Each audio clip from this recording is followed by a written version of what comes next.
落ちた競合飛べないカラス What's up with Sam Blackpink here, and in today's video I'm gonna show you the new improved deck optimizer program.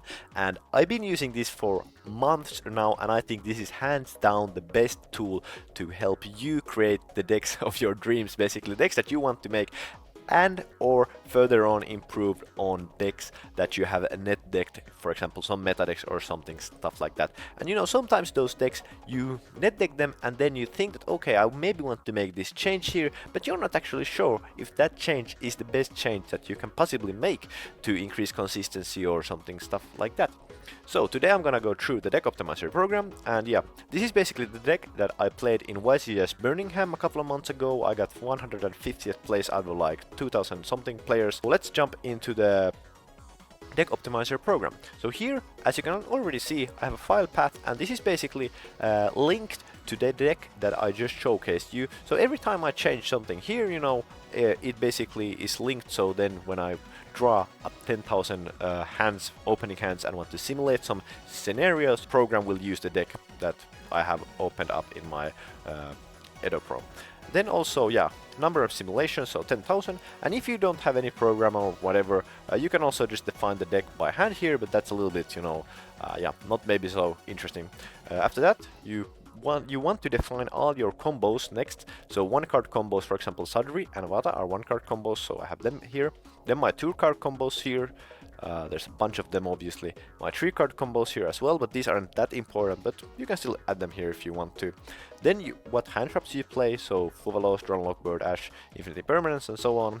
Then you want to define all your hard ones per turn cards. So basically, for example, like Ash Blossoms, you know, the program can, you know, tell you that okay, you drew 3 hand traps, but what if those all hand traps are Ash Blossoms? You know, it doesn't make any sense to kind of calculate those as, yeah, I drew 3 hand traps. No, you actually just drew 1, because you can just use 1 Ash Blossoms on your opponent's turn when you go, you know, second. So yeah, that's why we are doing this here, and all other stuff as well. For example, Small World, yeah, if you draw 2 of them, you know, that's not so great. So all of the hard ones per turn cards that you can all just use once per turn are actually here. Then we have the brick selection. If your deck doesn't have any bricks, then congratulations, that's super nice. But this is basically a card that you do not want to draw into your hand, because if you draw, it makes your combos a lot more harder to get into. And then we have the unbricks. So basically, if you draw the Zonda, which is in our bricks list, how do we get rid of that, or how do we still combo? Well, if we draw Simoon into our hand, we know that okay, that will be, you know, we can still go combo with that. Next up we have our garnets, so cards that we want to play in our deck, but we do not want to draw them, but they're not bricks, you know, it's not like the end of the world if we draw them. So basically cards that are kind of blanks in a way. Then for this next list is called Fuvalos, so basically cards that will help you play through Fuvalos or Maxi, for example if you play on Master Duel. So Drownlock Bird, Ash Blossoms, and Small World, because Small World can obviously search the Drownlock Bird, cross out Designator, and Called by the Grave. Next up, you know, combos that let you play through Dimension Shifter. So here I have defined a lot of combos, combo hands that let you play through Nibiru, some combos, and after that I have the program itself. So now let's run the program. Let's simulate 10,000 hands here with the deck that I have here opened on Edo Pro. So let's go. So like that.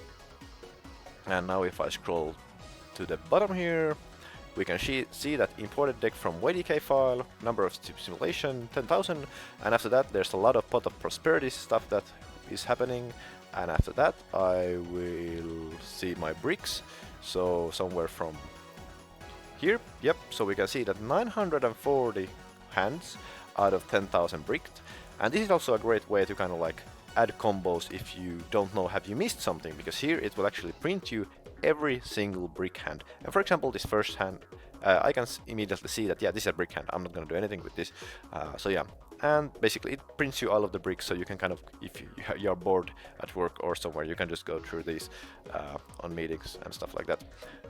Anyways, next up, top cards in hands that resulted in successful combos. The first one is Sadri, Vata, Simoon, Small World. You know, it kind of looks good in ways that, because these are our 1 card openers, so obviously these should be super high up in the list. And down should be like cards that we do not want to see, for example Zonda, and like hand traps and stuff that, you know, do not get our engine going. So this makes all sense, and this list is actually also super important, because soon when we are starting to change cards in the deck, you will see how it actually affects other cards, and they will go down or up depending on what we add into the deck. Next up we have odds of drawing a combo hand, so basically 90.5%, which is obviously super good. Next up, it's also like a little bit split here, so 1-card combos 60% and 2-card combos 29 and 3-card combos 0.28. So basically with this we can make the assumption that with the current list I'm playing, I should not, you know, look too much into the 3-card combos. So for example, if there's a card that would let me go into 3-card combos more, it's maybe not the best card to add into the deck, because, you know, 3-card combos are so rare anyways, if we look at this data we get here. Then drawing a brick card that turned into a combo, 7.8%. So basically drawing a brick card that turned into a combo means that, for example, if I have Sonda, you know, then I draw into the Simoon that makes me unbrick the hand, or for example I have Prosperity that shows the Simoon, and then I can unbrick my hand with that Simoon.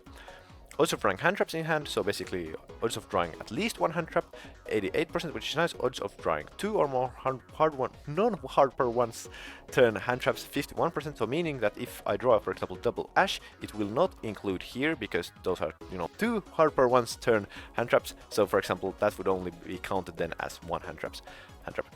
Percentage of bricks hands when at least 3 hand traps in hand.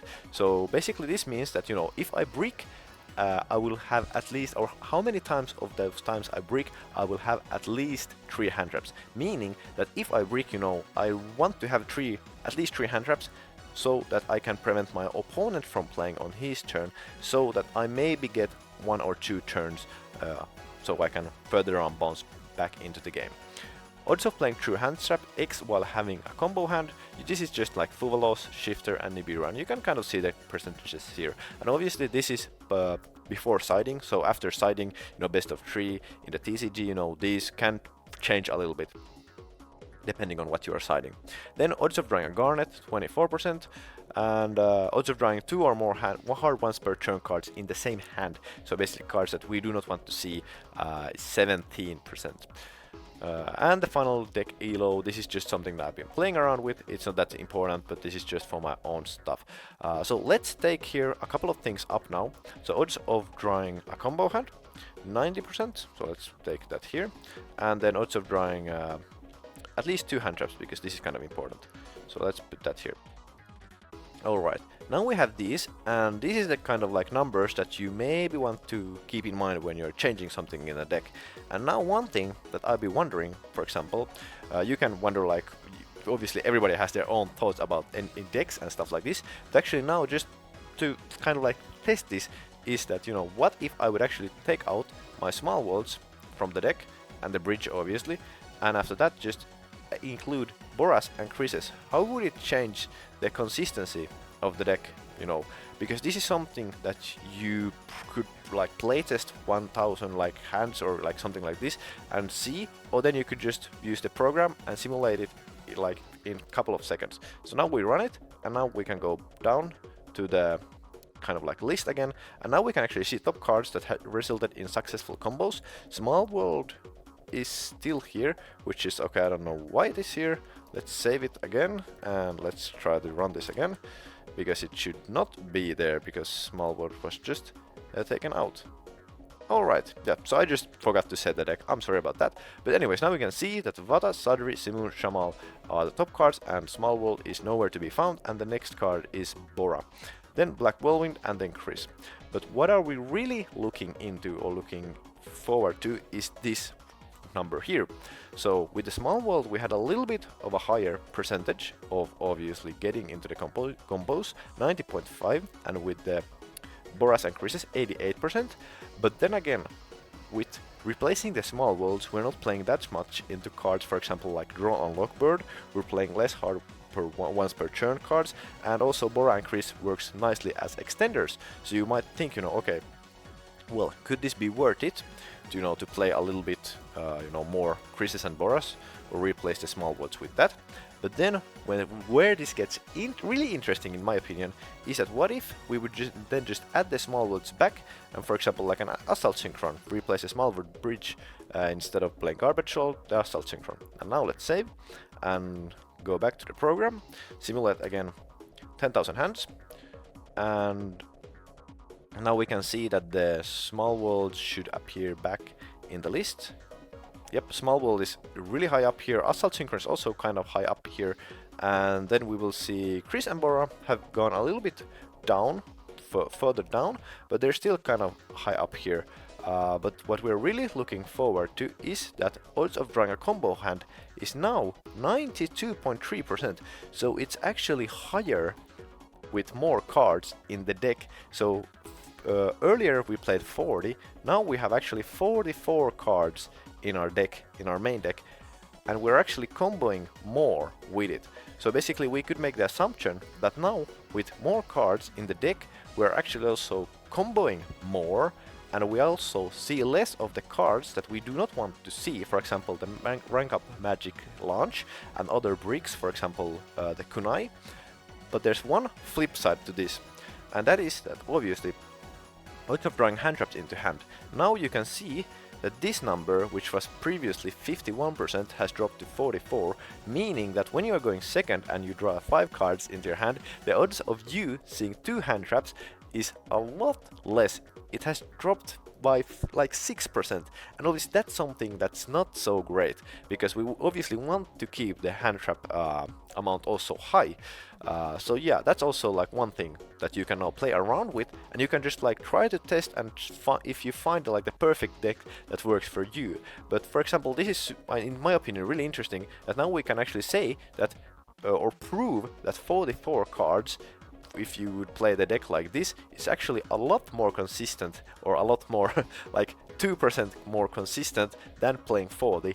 And what you are sacrificing here is only how many hand traps you will get, and you will also see less of those bad cards in your hand, which basically means that your normal hands will actually be better. And now you can actually, next thing that you could start to do is add more hand traps here and play around with the numbers and see where the magical, the perfect deck for you will be. And obviously I'm just now showcasing this with Black Wings, but you can do this with like any deck, and that's the beauty of this, because it just works pretty much with everything.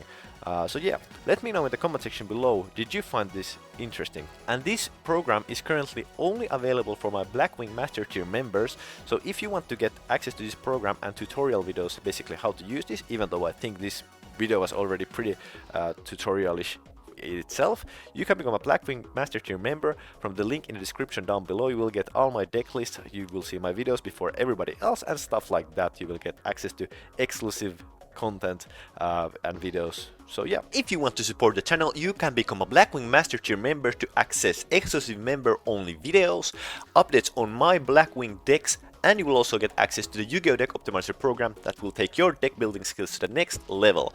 So what are you waiting for? Become a Blackwing Master Tier member from the link in the description down below. Thank you for watching, and as always, I'm out. それでも一人じゃなくなったあいつは強いよ。